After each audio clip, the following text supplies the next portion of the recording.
Bonjour, je m'appelle Guy Fagarazzi, je suis chercheur en épidémiologie du diabète et je travaille au Luxembourg Institute of Health où je dirige un département de recherche et un laboratoire qui s'intéresse notamment à la meilleure compréhension du diabète de type 1 en analysant énormément de données à partir de méthodes d'intelligence artificielle pour caractériser les sous-types de diabète de type 1 et aussi mieux comprendre l'impact au quotidien de cette maladie sur la vie des personnes qui vivent avec un diabète de type 1.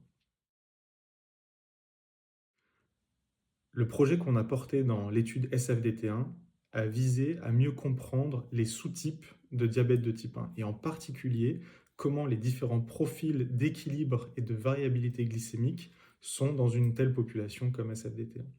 On a toujours l'impression que le diabète de type 1 est une entité, une maladie homogène avec un seul groupe. La réalité est bien plus complexe que ça. Et grâce aux données que les participants de l'étude SFDT1 ont fournies, on a pu décrire de nombreux profils d'équilibre glycémique à partir de toutes les données, notamment des capteurs, des lecteurs de glycémie en continu et des dosages d'HbA1c. La méthodologie, elle est très simple. On a pris les 700 premiers participants de l'étude, donc ça fait maintenant quelques années, aujourd'hui on est à bien plus que ça, et on a analysé toutes leurs données d'équilibre glycémique. En pratique clinique, on regarde souvent un indicateur à la fois. On regarde le temps passé dans la cible, le temps passé en hypoglycémie, mais ça de manière isolée. En fait, ça ne reflète pas toute la complexité et l'hétérogénéité des profils glycémiques dans la population et dans le diabète de type 1. Donc, on a choisi de mettre tout ça ensemble dans des modèles d'intelligence artificielle, on appelle ça du machine learning, et on a fait des profils pour décrire quels sont les sous-types d'équilibre glycémique dans le diabète de type 1. Comment on a fait ça? On a utilisé un modèle qui s'appelle DDR Tree, et en anglais tree c'est un arbre, et en fait ça visualise des profils de personnes qui vivent avec un diabète de type 1 en fonction de leur équilibre glycémique sous forme d'un arbre. C'est-à-dire qu'au milieu, il y a un tronc qui représente la personne moyenne qui vit avec un diabète de type 1, et ensuite il y a des branches qui sont créées à partir de ce modèle d'intelligence artificielle, et plus la personne s'éloigne et est loin dans une branche de ce modèle, plus elle a un phénotype, un profil glycémique particulier. Et donc, dans ce travail, on a décrit, on a montré qu'il y avait 7 profils d'équilibre glycémique dans la cohorte et dans la population des personnes qui vivent avec un diabète de type 1.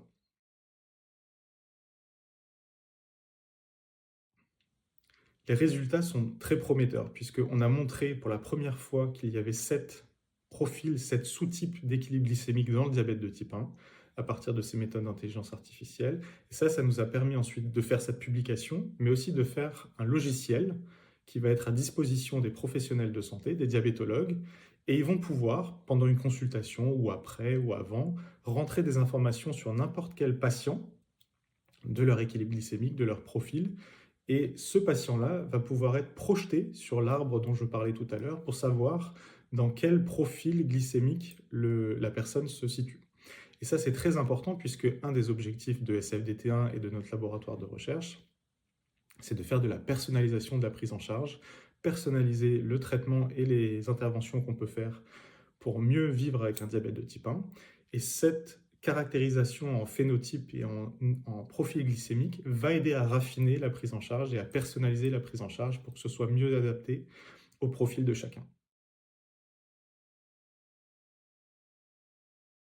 En termes de perspective, ce premier travail, ça a été le premier article publié à partir des données de la cohorte SFDT1, va en amener beaucoup d'autres. Un des intérêts qu'on a dans notre laboratoire de recherche, c'est de mieux comprendre comment on peut personnaliser la prise en charge d'un diabète de type 1 pour tout le monde.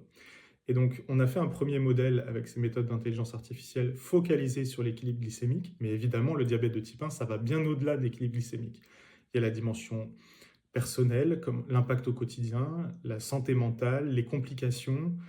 Toutes ces dimensions-là doivent être prises en compte lorsqu'on caractérise une personne qui vit avec un diabète de type 1. Et donc, on est en train de développer avec les mêmes méthodes ce qu'on appelle un jumeau numérique, c'est-à-dire une représentation virtuelle de toutes les personnes qui vivent avec un diabète de type 1, avec le plus d'informations possible pour chaque personne. Et on va pouvoir simuler n'importe quelle personne qui vit avec un diabète de type 1. Et c'est ce qu'on appelle ces jumeaux numériques. Et ça va permettre de vraiment pousser la personnalisation et la prise en charge des personnes qui vivent avec un diabète de type 1, puisque pour chaque individu, par exemple pendant une consultation avec son diabétologue, on va pouvoir voir comment son jumeau numérique se comporte et quels sont ses risques et quelles sont ses trajectoires de santé. Si jamais on change de traitement, si jamais on baisse l'HbA1c, si on change de technologie pour l'administration d'insuline, ou si on a une complication ou pas, on voit comment les risques changent et comment on peut adapter la thérapie ou adapter les interventions et la prise en charge. Donc ça, c'est très important pour être sûr que chaque personne qui vit avec un diabète de type 1 ait la meilleure prise en charge possible.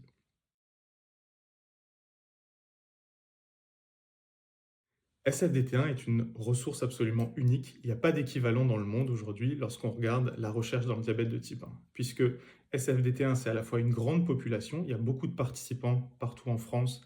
qui contribuent à cette recherche, et en même temps, il y a une richesse pour chaque personne, chaque participant, il y a énormément d'informations qui est collectée, ça nous donne une vue d'ensemble à 360 degrés du diabète de type 1, et ça va bien au-delà des simples données cliniques ou du simple données de l'équilibre glycémique. On a énormément d'informations, notamment sur le vécu des personnes qui vivent avec un diabète de type 1, et ça c'est fondamental pour mieux comprendre le diabète de type 1 et ses répercussions dans la vie de tous les jours.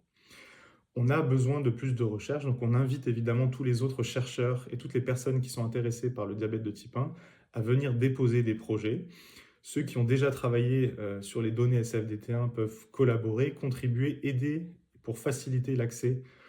aux chercheurs. Et évidemment, l'intérêt, c'est que toutes ces données soient exploitées pour mieux comprendre et à la fin mieux traiter et prévenir les complications dans le diabète de type 1.